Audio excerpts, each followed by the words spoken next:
കണ്ടസ്റ്റൻറ്റുകളോട് എല്ലാവരോടും ലിവിങ് റൂമിൽ വന്നിരിക്കാൻ ബിഗ് ബോസിൻ്റെ അനൗൺസ് ഉണ്ടായിരുന്നു. അങ്ങനെ എല്ലാവരും വന്ന് ലിവിങ് റൂമിലിരുന്നു. അപ്പോഴാണ് രസകരമായൊരു സംഭവം ഉണ്ടായത്.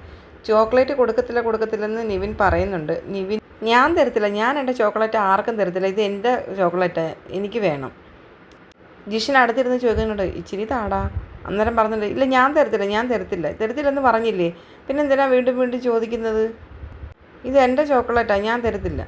ഇച്ചിരി ഇനി താന്നും പറഞ്ഞ് ജിഷൻ ചോദിക്കുന്നുണ്ട്. കൊച്ചു പിള്ളേരുടെ കണക്കുള്ള സംസാരമല്ലേ നിവിൻ്റെ. അപ്പോൾ അത് കേൾക്കാൻ വേണ്ടിയിട്ടായിരിക്കണം ജിഷൻ വീണ്ടും വീണ്ടും ചോദിച്ചുകൊണ്ടിരിക്കുകയാണ്. ജിഷിൻ്റെ തൊട്ടപ്പുറത്തിരുന്ന ലക്ഷ്മിക്ക് കുറച്ച് ചോക്ലേറ്റ് എടുത്തിട്ട് പറയുന്നുണ്ട്, കടിച്ചെടുത്തോ. അപ്പം ലക്ഷ്മി പറയുന്നുണ്ട്, ഒരു ബൈറ്റ്. ആ ഒരു ബൈറ്റ് എടുത്തോ, കുഴപ്പമില്ല. അങ്ങനെ നെവിൻ ചോക്ലേറ്റ് ലക്ഷ്മിക്ക് കൊടുത്തു, പക്ഷേ ജിഷിന് കൊടുക്കുന്നില്ല. നെവിൻ തിരിഞ്ഞിരുന്നപ്പോഴത്തേന് ജിഷിൻ അതിനകത്തുനിന്ന് കുറച്ച് ഒടിച്ചെടുക്കാൻ നോക്കി. അപ്പോഴത്തേന് എന്തുട്ടായി ഇത് നിങ്ങൾ മനുഷ്യനെ ഡിസ്റ്റർബ് ചെയ്യുന്നതെന്ന് പറഞ്ഞിട്ട് ദേഷിച്ച ചോക്ലേറ്റ് പിടിച്ച് മാറ്റിയാണ് നെവിൻ. പറ്റില്ല, ഞാൻ കൊടുക്കത്തില്ല, ഇനി ആർക്കും ഞാൻ കൊടുക്കത്തില്ലെന്ന് പറഞ്ഞിട്ട് നെവിൻ ഒറ്റയ്ക്ക് കഴിക്കുകയാണ്.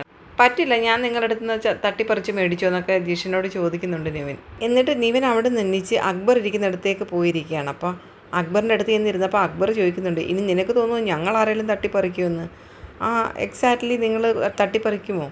ഞങ്ങൾ തട്ടിപ്പറിക്കത്തില്ല, നിൻ്റെ കയ്യിൽ നിന്ന് തട്ടിപ്പറിക്കാനുള്ള അത്ര ഗതിയോടൊന്നും എനിക്കില്ലെന്ന് അക്ബർ പറയുന്നുണ്ട്. അപ്പോൾ പറയാം, അതൊന്ന് ഇച്ചിരി ഉറക്കെ പറയുമോ, ഒന്ന് കേൾക്കട്ടെ, ഒന്ന് ഉറക്കെ പറഞ്ഞേ, ഒന്നുകൂടെ ഒന്ന് ഉറക്കെ പറഞ്ഞേ.